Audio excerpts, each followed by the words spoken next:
Well, good morning. It's around 7:05 a.m. this morning. Glad you're watching today. I almost said tonight, but it's this morning. Look, we want to do the news stories. A look at what's trending across the country. A look at what's happening across the country. It was an eventful day yesterday.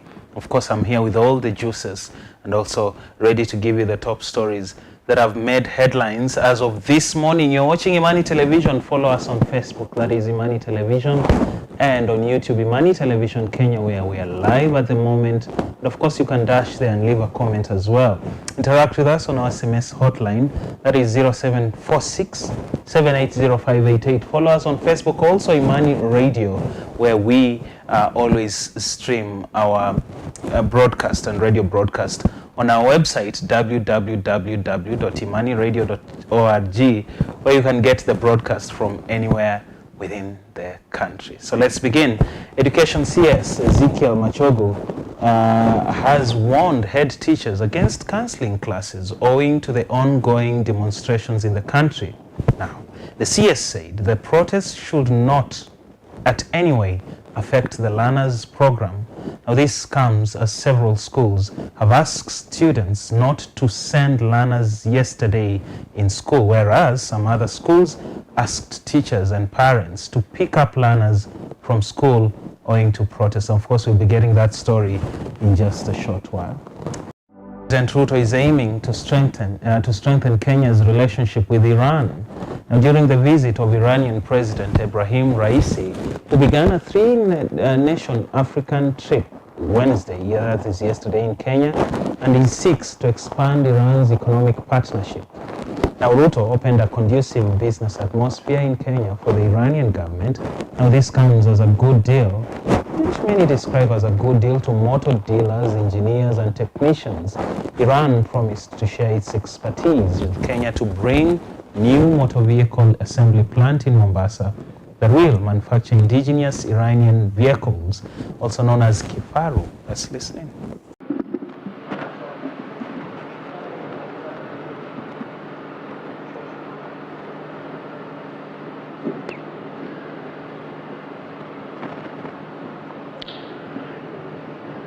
Your Excellency, Dr. Ebrahim Raisi, President of Iran, honorable members of your delegation, distinguished guests, ministers present, good morning. I take this opportunity once again to express on behalf of the people, the government of the Republic of Kenya, our gratitude to His Excellency President Ebrahim Raisi and his delegation for honoring us with a visit, his first ever to Africa and the first stop on his tour to our continent. It is a special privilege to host President Raisi in Nairobi, and his presence is testimony to the strong ties between Kenya and Iran. It is also a demonstration of our shared commitment to cooperate for the benefit of the people of our two countries. I am delighted to report that President Raisi and I have just concluded highly productive bilateral discussions on a broad range of very important issues. During our meeting, I affirmed to His Excellency President Raisi the important place of Iran as a critical strategic partner for Kenya and the value that we place on the friendly and fraternal relations between our two countries. On our historical engagement and areas of cooperation in development that include education, scholarship, infrastructure, health, water, fisheries, agriculture, and housing, urban and metropolitan development, among other areas, I expressed our gratitude and commitment to expand and deepen these relations. President Raisi and I had the opportunity to engage views and share ideas about emerging opportunities to improve the balance of trade between our two countries. Kenya and Iran are strategically situated to be each other's key points of entry into our respective regions. And we have affirmed our joint commitment to capitalize on this unique advantage. So, basically he said that, Kenya is going to partner with Iran in many things. So of course, we don't have time for that. No, listen, the Kenya Complast 8th edition exhibition on plastics took place. That is at KICC in Nairobi yesterday. Now, this event is aimed at addressing challenges brought by climate change experience globally. The exhibition brings on board various manufacturers and, of course, suppliers and also traders and service providers from China, India, Iran, and Japan. Also, Taiwan and Malaysia will showcase their machinery, products and services to potential customers from various sectors. According to Swamin Apab, the 8th edition of Complast exhibition coordinator, the exhibition covers a wide range of topics and products and services, including raw materials and, of course, let's listen.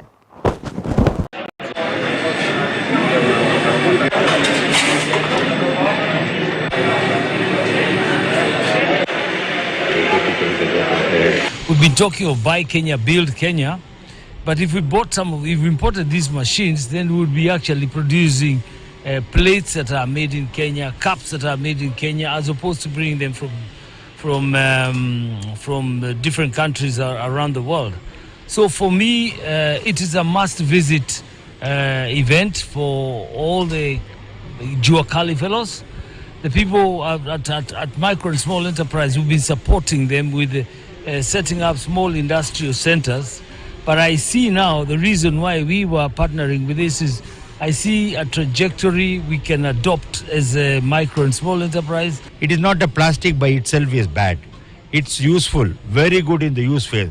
I can talk about medical implant, medical devices, healthcare devices, and artificial implants in the body, whether catheters, knee, heart, and so many items. How can it be bad when it comes to the general use? What has given a bad name to the plastic industry is the shopping bags, the packing bags and everything.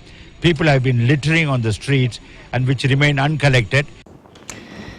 Kenya is losing an estimated 3 billion a day in the light of ongoing countrywide demonstrations. The Kenya Private Sector Alliance, KEPSA, now says the losses are attributed to the looting, destruction and damage of property amid anti-government protests witnessed in several parts of the country yesterday. Now, the alliance has warned that the country cannot afford prevailing political activities owing to the harsh economic times and slowed economic growth. Now, they gave a statement yesterday, which is on your screen, and it reads that every time the country's economic engines are closed for fear of theft and destruction from people who are taking advantage of the demonstrations, occasions unnecessary losses to the tune of about 3 billion daily. It continues to say that businesses provide goods and services to individuals from all backgrounds, regardless of their political affiliations, and must be protected from any political machinations by considerable measure. They are also a barometer of our economic stability, and also their closure is an affront to Kenya's national economic aspirations. Motorists using the expressway were yesterday stranded at the Mlolongo exit after the rowdy youths vandalized a section of the road. Later on, yesterday afternoon, the Standard and other major roads reported that the Quickmart supermarket in some areas, or Waiyaki Way, was vandalized and windows broken, protesters pelted stones, demonstrators lifted bonfires and burnt tires, stole goods also in the supermarket. Now, transport was also paralyzed in several parts of the country, including Nyeri, Kakamega, Nairobi, Migori, Kisumu, as matatu operators downed their tools over the directive by the national government and safety authority to retest them. Let's listen.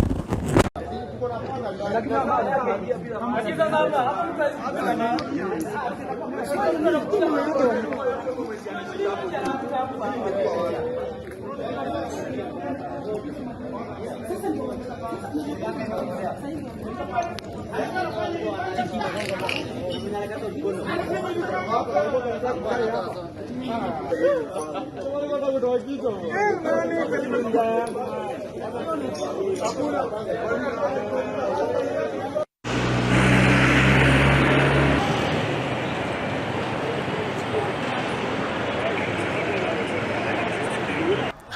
leo naweza sema kusema ukweli, leo biashara imekuwa duni kabisa. Labda hata ukiangalia katika zile maeneo town sasa, kila duka limefungwa. Hata wahudumu wa bodaboda leo hakuna mwenye amebeba kutoka asubuhi, wamekaa hapa kutoka asubuhi mpaka hizi masaa, hakuna mwenye amepata customer, manake customer wenyewe wameogopa kuingia town, na pia ile hisia kuogopa ya kwamba kutakuwa na maandamano imeogofisha watu wengi sana. Hata leo sisi hakuna kitu wana bodaboda wamefanya leo. You know, in this country kila kitu kiko na njia ya kusuluhisha. Maana kwa tuseme hii Kenya, saa hizi suluhisho kubwa la Kenya inajulikana kwamba lazima waandamane ndio wasikike. Lakini kivyangu inatuadhiri sana. Now, at least 4 protesters lost their lives in Mlolongo, Machakos County following day-long clashes between police and protesters who had turned up to protests championed by the oppositions. The protesters damaged part of the Nairobi Expressway, putting a section of the expressway's fence and destroying other installations.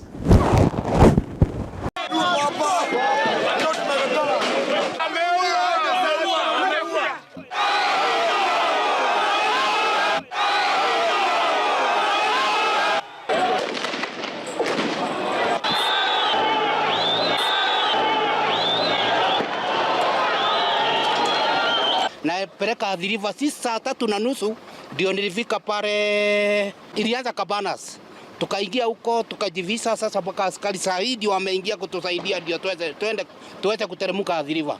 Sasa ndipo tunaenda tujaribu kama tutamwaga turudi hata kama ni usiku. Hii maandamano leo kwa hakika imeniathiri mimi kibinafsi, manake kuanzia asubuhi mimi niliamkia nikijua kutakuwa sawa, na nilikuwa na mteja wa kwanza tu ambaye nipeleka ka town. So unaona hadi saa hizi ni saa 8, nielekea ni saa 9 tayari. Yule mteja wa kwanza wa shilingi 500 ndo nimekuwa naye kuanzia asubuhi. So inabidi nielekee kwa nyumba saa hii. Nimeathirika cause nilikuwa naenda Isinya asubuhi. So nimesimama from pale Katani Road kuanzia saa 4. Azimio la Umoja Party coalition party leader Raila Odinga has cancelled the highly anticipated Kamkunji rally yesterday. Raila claimed intelligence reports indicated armed criminals were out to attack Azimio leaders. In a statement, Raila said the opposition outfit was forced to call off the rally due to interference by the police, with already 1 death reported. Now, Raila says that the opposition has also received intelligence reports that the government operatives were planning to plant guns to disrupt rallies by attending to the attendees. Now, NARC Kenya party leader Martha Karua and Agriculture CS Peter Munya were forced to border as anti-government protests intensified yesterday. And this after they were allegedly denied access to a hotel by the police in Meru. The 2 leaders stormed out of the vehicles and proceeded to board 2 separate motorbikes. And of course, the police were still on their trail, but the leaders managed to maneuver and disappear from their radar. Let's listen. As we were beginning in the morning, the police came when we were in Gatumene Hotel. They were trying to block us. We actually abandoned our vehicles and rode borders. It's only when they followed us and left the hotel that our vehicles were able to move out. But we were able to go through, addressing people in the towns that Honorable Munya you mentioned to you. They would needlessly throw tear gas in an act of cowardice, because when people are just talking and associating and expressing their will and they are not violent, there is no need to throw tear gas. So they've been following us the whole day, and around 3:30 they blocked us at this junction behind this hotel to prevent us to go from Meru town. Mr. Toroitich, who appears to be commanding this battalion, there was no crowd, just the 3 of us at short range, injuring Honorable Munya on the ear where the tear gas landed. We will be, as usual, mobilized to come and disrupt and visit violence on us. And you can see every place we wanted to stop and arrest people, before even we do, tear gas is being thrown from Makutano, Gatimene, where we started, to Mudara, to Kangeta, to Lare, to Mailitatu, everywhere we stopped. And it was needless because there was no violence. Citizens were responding because they are all facing the same problems everybody in the country is facing. But we are happy because we have been able to establish. The National Assembly Committee of Energy put the Ministry of Energy and Sales Corporation on the spot.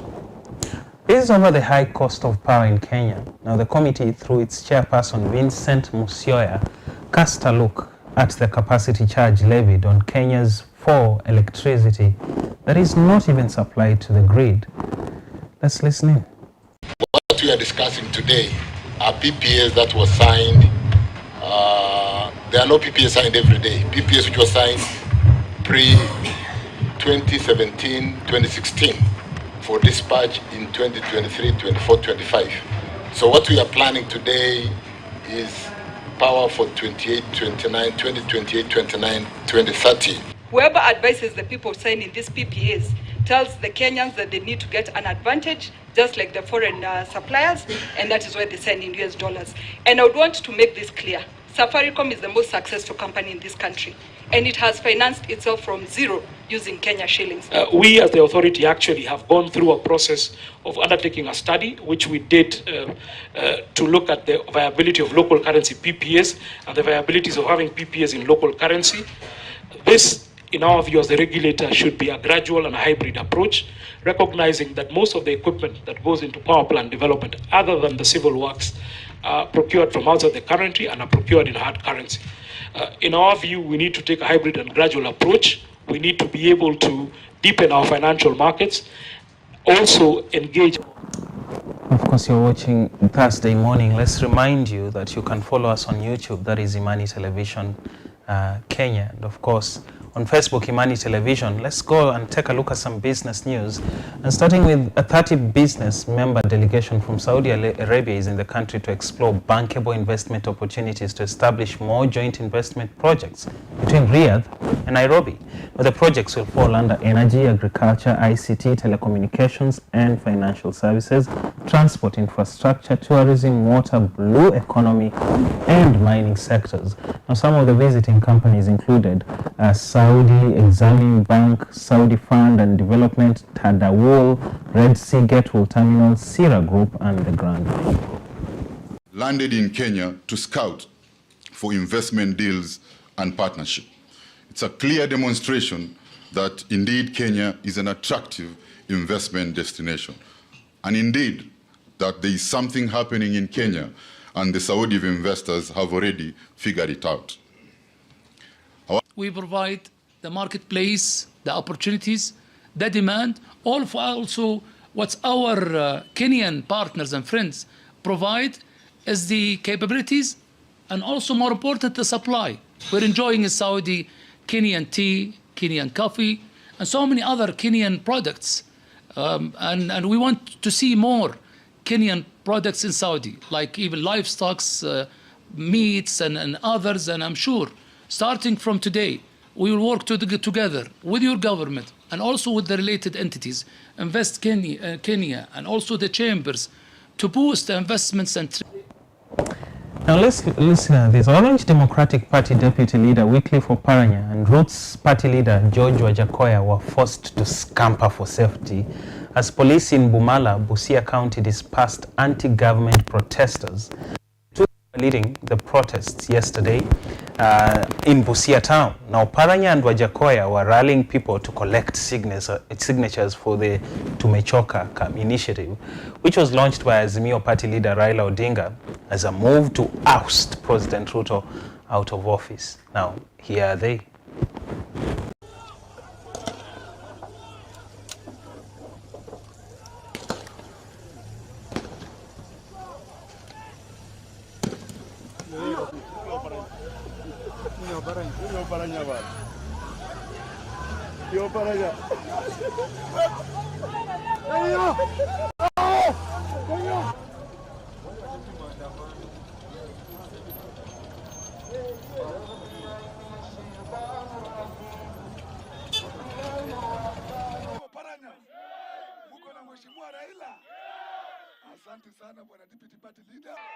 Muko na Maina?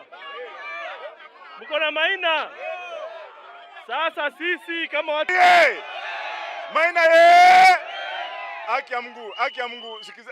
Bwana Mheshimiwa Paranya, sijui kama ulikuwa unajua huyu jamani Mkikuyu bwana. Na yeye ndiye MCA wa hapa. Hiyo inamaanisha sisi Waluya tumeenda kiwango kingine.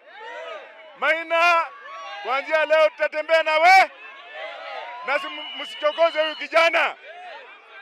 Bwana Spika iko hapa na sitaongea mengi. Hii siku ni ya Maina na Spika.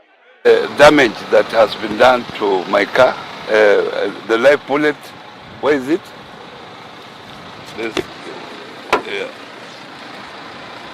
Yeah, you can see they aimed at my car, and that time there was no demonstration at all. We were going to Mheshimiwa's house for some tea, and then we were to appear in town later. Then they just started chasing us, and they shot at the car, and they have caused a lot of damage. They threw tear gas at my car, and we were not demonstrating at all. This is home, so if I'm at Our leadership wrangle, let's take a look at county news, is brewing at Anglican Church in West Pokot, as the congregation is divided on who should take over the bishop's position, whereas health workers in Kakamega have begun a slow down demanding implementation of the contents of the CBA that they say has been deliberately put aside. Now they are accusing the national and the county government for failing to honor their collective bargain agreement. Let's look at the counties. We're in dire need of more doctors to get trained in the county. For the medical officers also, we have a shortage. Example, in Malava, we're having only 4 medical officers running a facility which is foreseeing approximately 300,000, a population of about 300,000. Wake ndani na tumekataa waache na tufanye kazi ya Mungu mpaka wakati ambapo yeye atatoka, Archbishop mwingine akiingia atatupatia. Hatutaki diocese yetu ya Kapenguria inajisiwe jinsi imenajisiwa kwa kuingiza kitu ambaye haipendezi kwa kutofuata. Now, the aftermath of the protest has been felt all over the country, including Kitale. And of course, residents of Kitale were up in arms yesterday in Birunda, in Kiminini, protesting and pelting glass. If you have a glass shop, basically you're in trouble in Mondays and Wednesdays when the rallies will be, and the mandamanos will be, held. So you want to take caution and you want to shield yourself from potential losses. But either way, residents and traders in Kitale town, located in Trans Nzoia County, are expressing their dissatisfaction with their declining businesses. And of course, also drivers are reporting a shortage of passengers, where they are urging the government to finally lower the fuel prices, reduce the high cost of living, and market vendors in Sokomoko Market in Kitale are voicing their concerns about the increase of the prices in essential commodities, which of course are like basic needs to them. Let's listen in.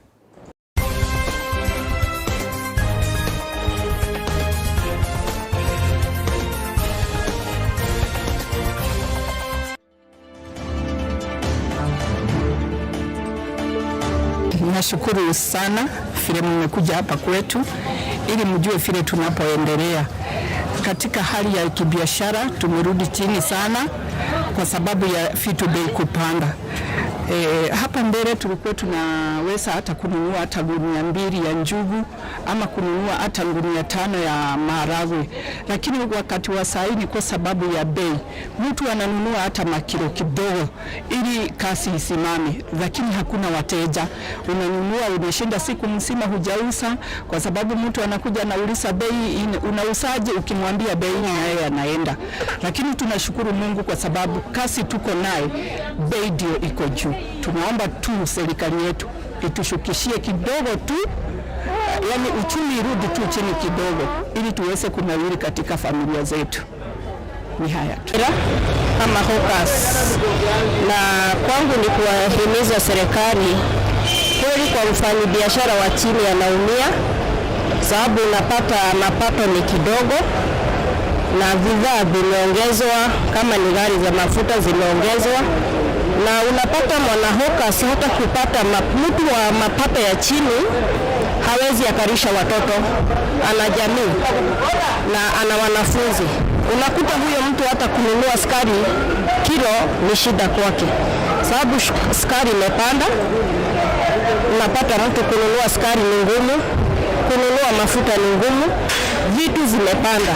Kama sisi wa mama hasa tuko na jamii na tunaumia kwa kununua bidhaa zimepanda sana. Tunaomba serikali itushukishie bidhaa kama ni unga ya ugali itushukishie, sukari itushukishie, mafuta ya kukula itushukishie, sababu kweli tunaumia. Kwanza kuna wale wanalala hata njaa, hawana mapato, wanalala njaa.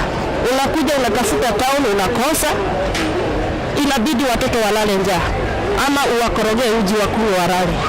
Tunaomba serikali itushukizie bidhaa.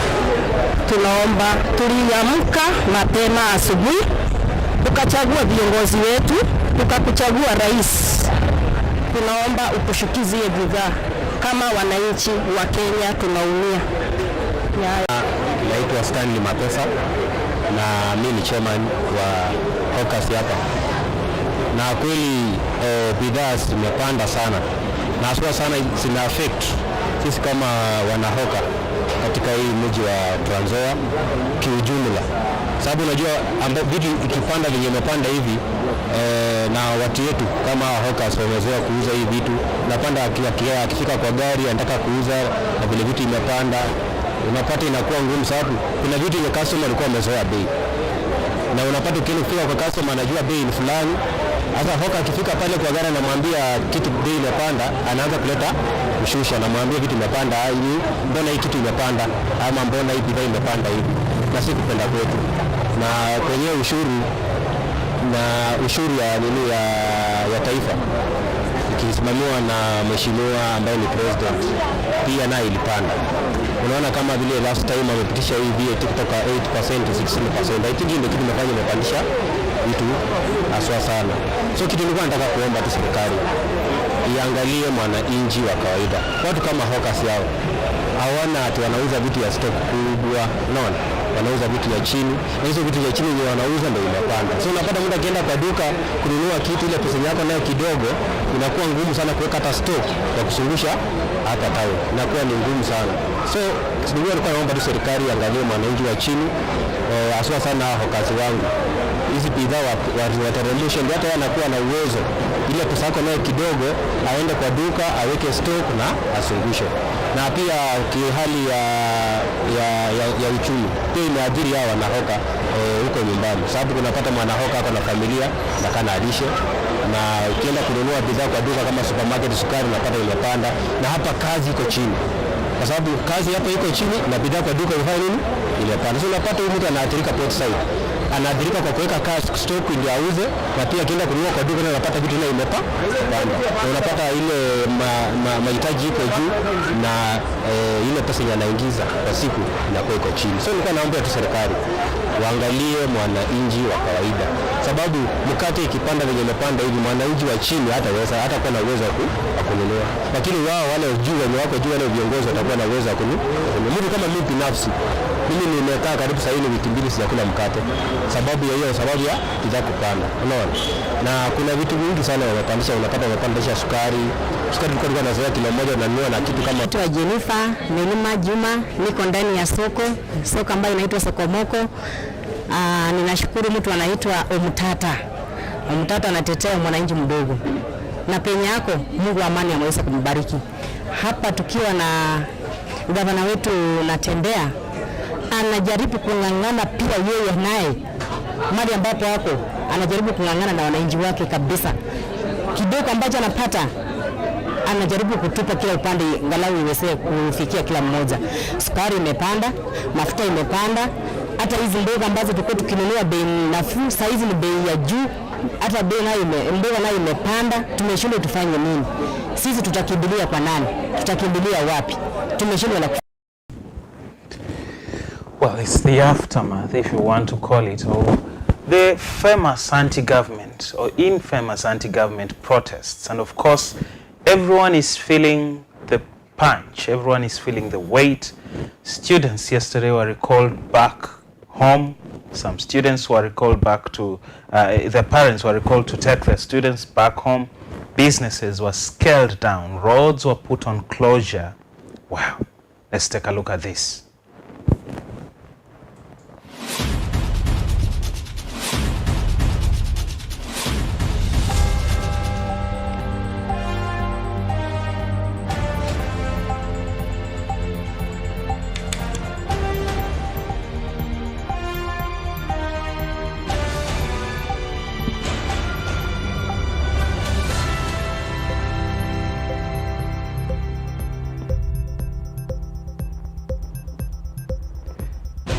Well, it's the aftermath of the protests, and yesterday it was felt nearly everywhere in the country. Of course, let's start with this place.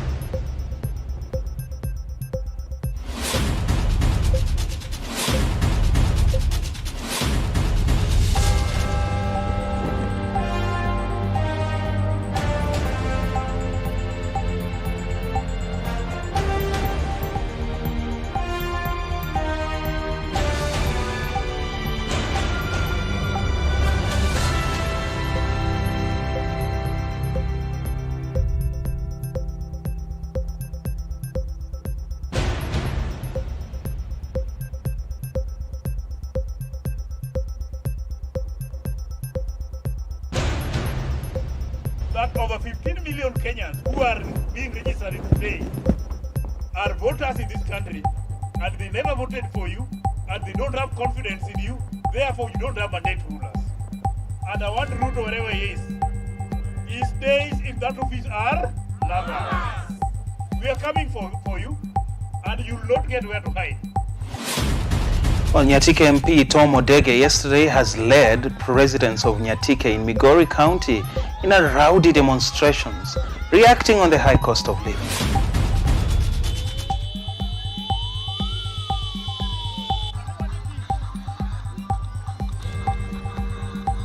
Now, they also condemned former Nyatike MP Edick Anyanga. One called Mr. Anyanga. I want to tell you this. Kama wewe unashiba, usidhanie Nyatike nzima inashiba. Nyatike tuna njaa na tunateseka na tunahangaika. Watoto wetu wanakufa njaa, wamama wazee wanakufa njaa. Wewe ukiwa kwa Ruto unakula, unasaza ukikula, alafu unasema ya kwamba Nyatike iko sawa. Hatutakubaliana na wewe. Na jambo la pili, Anyanga, tunataka kuambia ya kwamba usiwahi kanyaga Nyatike ukituambia matope kama hiyo unatuambia. Yaishe kabisa Mr. Anyanga.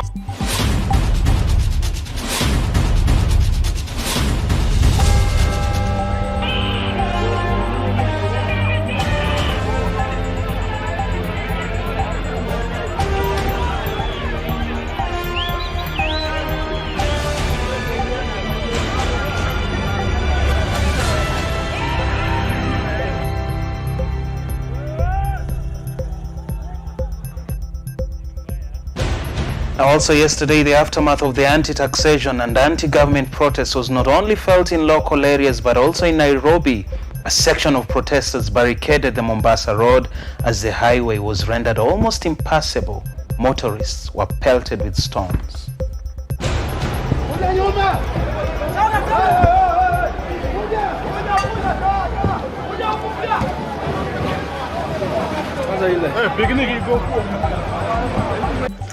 And this here is in Kisumu yesterday evening, where property of unknown value was torched down, destroyed, and Juakali areas also, in the Juakali area in Kisumu, where protests also rocked the town.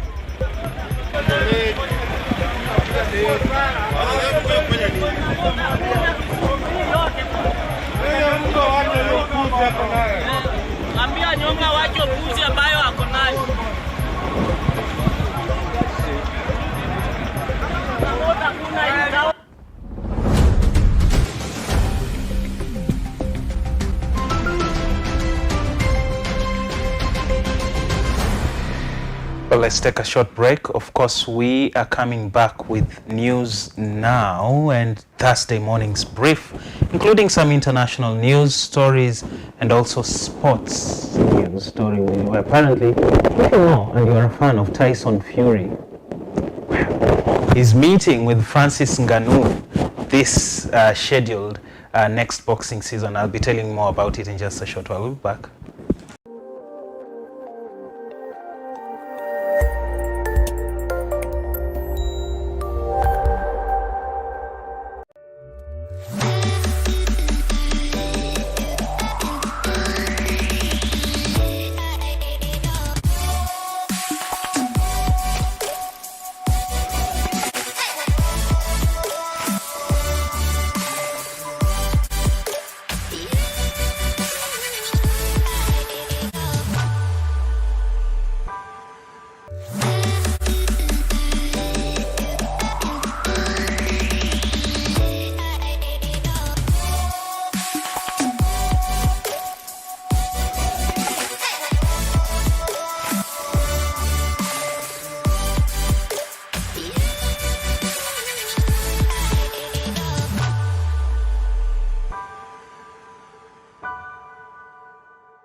It's around 7:45 a.m. this morning. It's Thursday, and of course Thursday morning, Francis MUSAKALI here.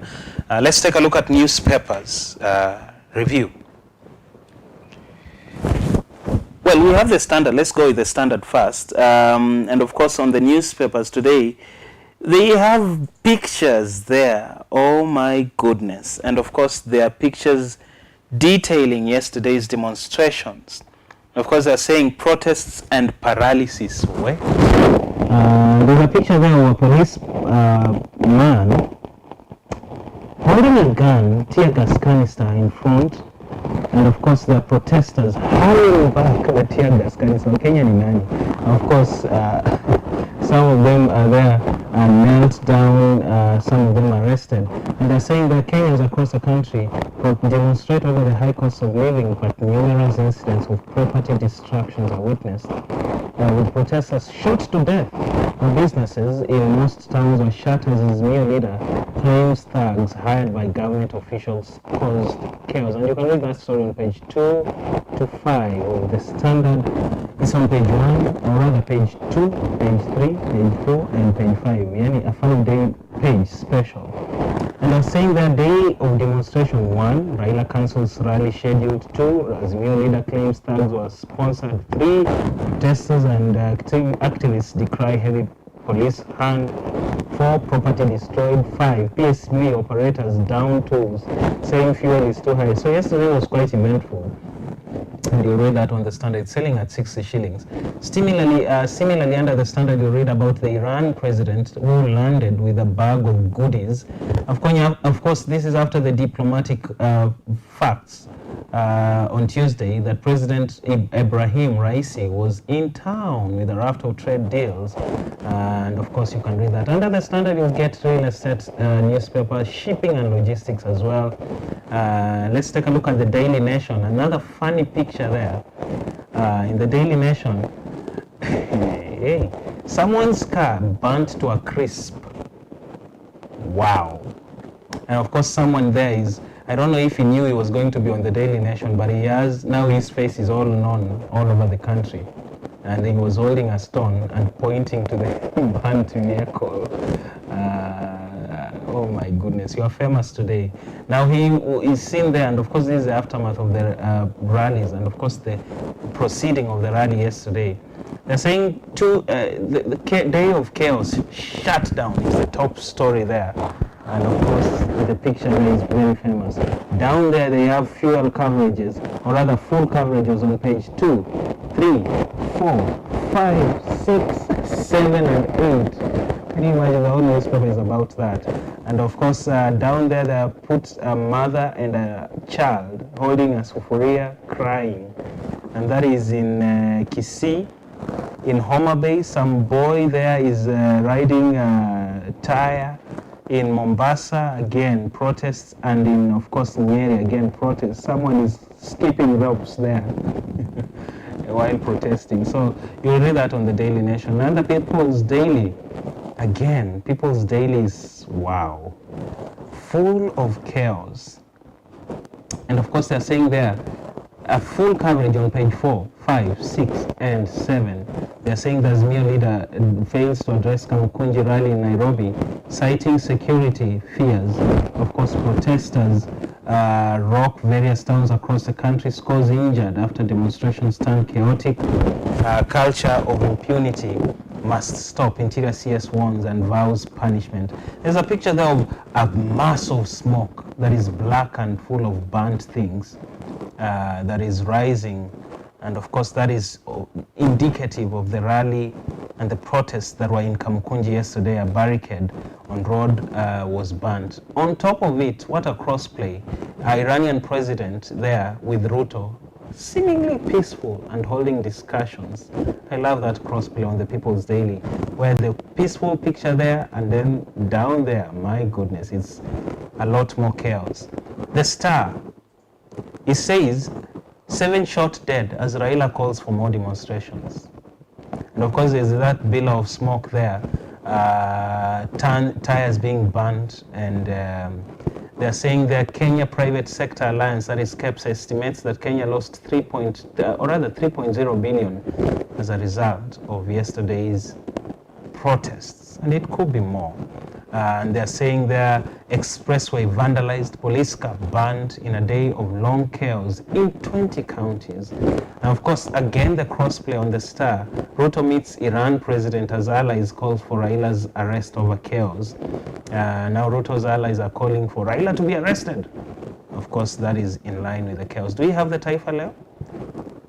We have the Taifa Leo, and of course there, the Taifa Leo is just a cheaper version, more or less in very nice words, of the Daily Nation, but it's for Swahili avid readers.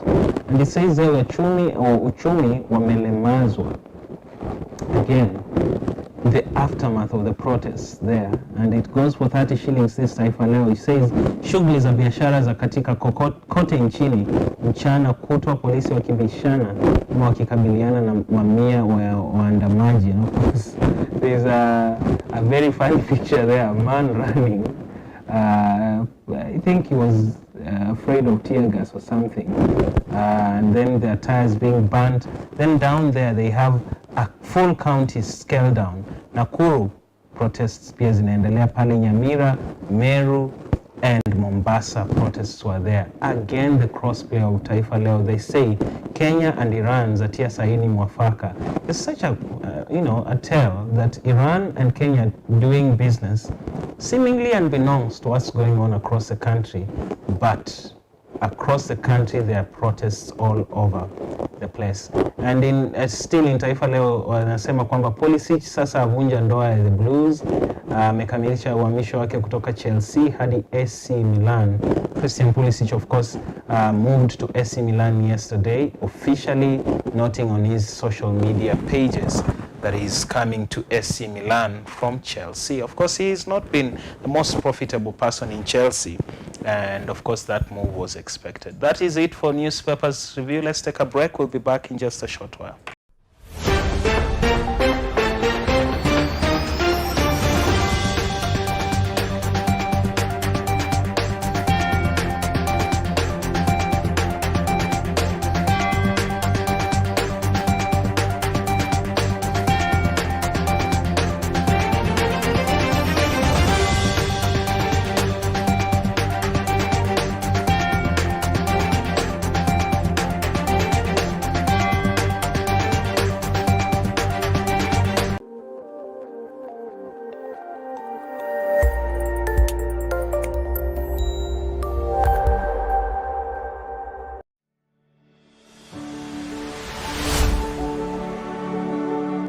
Why are you stressed out? Why are you not sleeping at night? I concluded a long time ago in my Christian walk that the scripture says God never sleeps nor slumbers. And since he don't sleep, ain't no need of me staying up all night.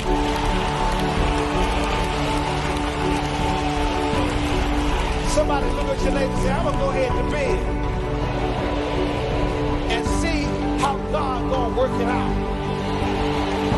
He might have it all fixed by the time I get up in the morning. I can't change it. I can't fix it. I can't turn it around. But the God that I serve sure can.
Let's take a look at some sports news.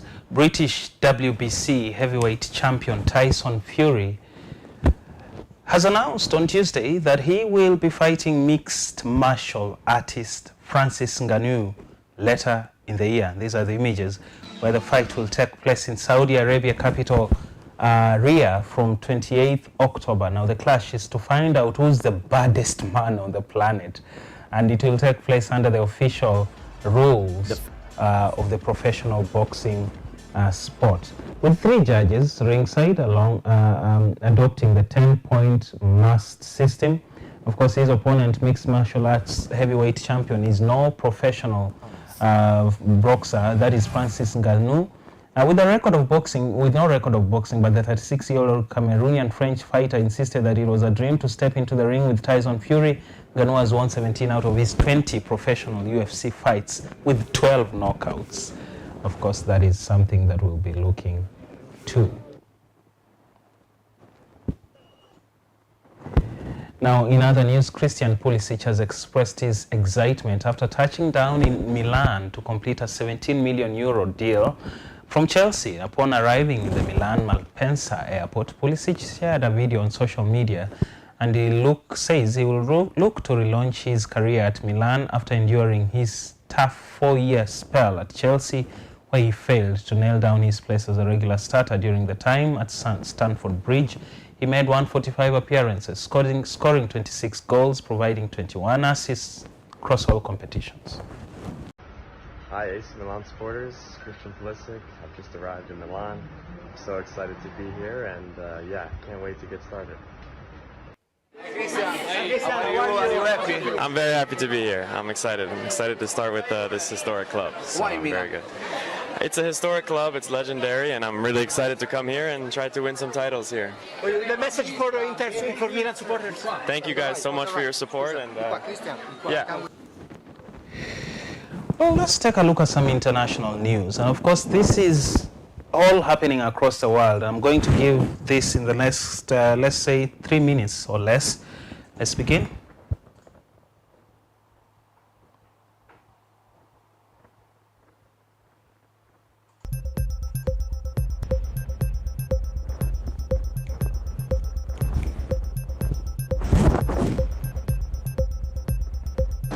I think for today, 3 priority questions. The first one is...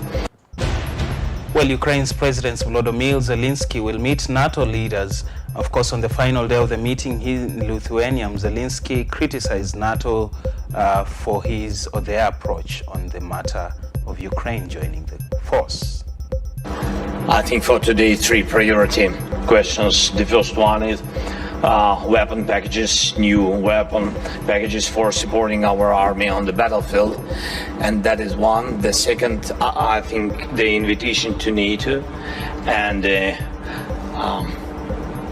we want to be on the same page with everybody, with all the understanding. And for today, what we hear and understand that we'll have this invitation when security measures will allow. Russia has launched drone attacks in Ukraine's capital for the second night in a row. Air defense systems have been deployed in Kyiv as one of the heaviest bombardments in recent weeks.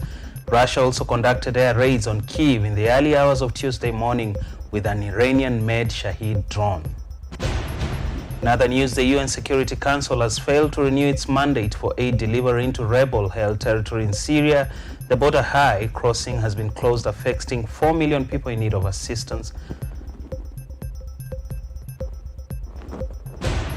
And hundreds of African migrants are stranded at the Tunisia-Libya border. Tunisia's government has said it's transported some of them to shelters, but many who remain there are said to be in desperate need for food and water. Iranian's president, or rather Kenya's president, William Ruto, is set to discuss trade and of course visited by the Iranian president.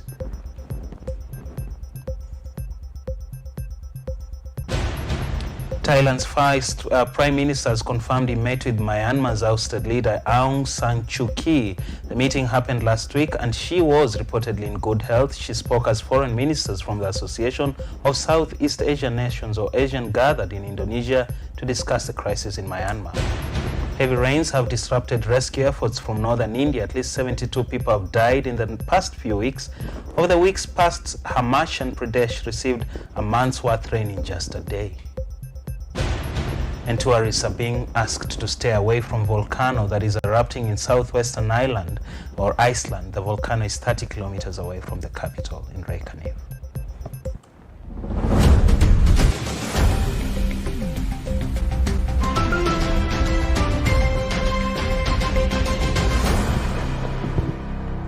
It's around 7:58 a.m. this morning, and of course we never like to leave you with word of the day and what you guys are going online to search for. Let's start with our word of the day for today.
Look, you're watching news now, and of course this morning it's Thursday morning. We never like to close our broadcast as well as giving you a sense of what Kenyans are going online to look for. Now, if you have Google, you have Googled something in the past few days, and particularly we're looking at the data from the past 24 hours, what Kenyans went online to Google on their phones, and we have the combined top 11 Googled items today. Of course, these are they. Number 11 is Romelu Lukaku, and of course this is a striker that has joined, or rather is looking to join away, or rather to move away from Chelsea. Kenyans went online to look at Lukaku news.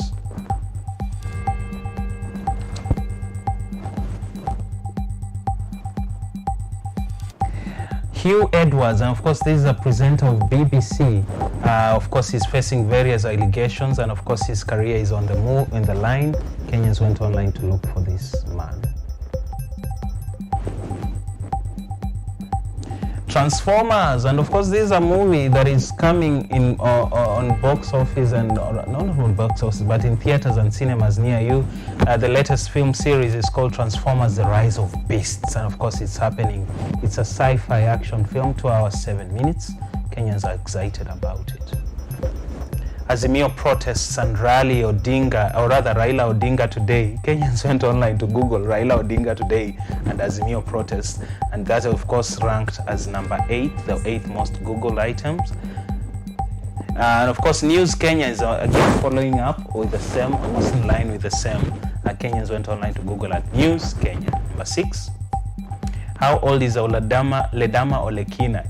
Kenyans are amazing. They just went online to Google at how old he is, and this is after he appeared on one of the TV shows yesterday. Nairobi news, and of course this is the 5th most Googled item in the country. Kenyans in Nairobi and international foreigners in Nairobi yesterday were worried a lot following the demonstrations. Demonstrations in Kenya, again in line with the latest demonstrations that are happening. Of course, demonstrations in Kenya, Kenyans went online to look at the news, the transfers and the whatevers. But 3, live score and sports. Kenyans went online to look at betting odds, Google live score results, Google sports results, and of course the avid bettors went number 1. We're looking at Manchester United versus Leeds as the most Googled item in the country. And of course, it was Kenyans went online to look at the betting odds and how they can bet on Manchester United versus Leeds. It's a match that happened yesterday. Let me see how it ended. Of course, Manchester United won 2-0. Yes, the best team in the world. It was scored by Noam Ingram and Joe Hargill. Of course, the score ended 2-0. That's just about it for news hour and Thursday morning this morning. It's 8:04 a.m. We want to welcome you for our Kesha that is scheduled to happen on Imani Radio on Friday. Of course, I want to say here, the Imani Radio is found opposite St. Joseph's Boys in Kitale. Of course, it will be an honor to fellowship with you here on Friday. We're starting at 7. Is it 7? Yes, 7 all the way up to 5 a.m. in the morning. And of course, you are welcomed for the same. Look, I'll see you next Thursday, again for Thursday morning. But tonight we have the news breakdown as well. So join me in News Now tonight. I'll see you then. My name is Francis Musakali. Bye-bye. See you then.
God for the transforming power of faith.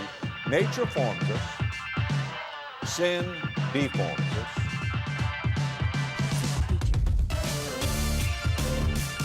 Let me give you the best definition of sin that I know of.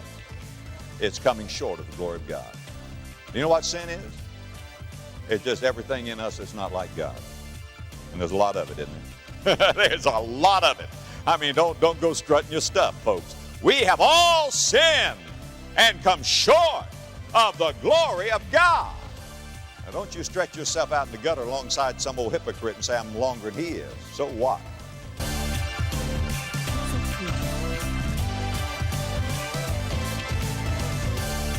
There is no promise too hard for God to keep. Do you believe that? Say amen. There's no promise that is too hard for God to keep. There are 30,000 promises in the Word of God, and every one of them are yea and amen in the Lord Jesus Christ. And not one jot nor one tittle shall fail from the law till all be fulfilled.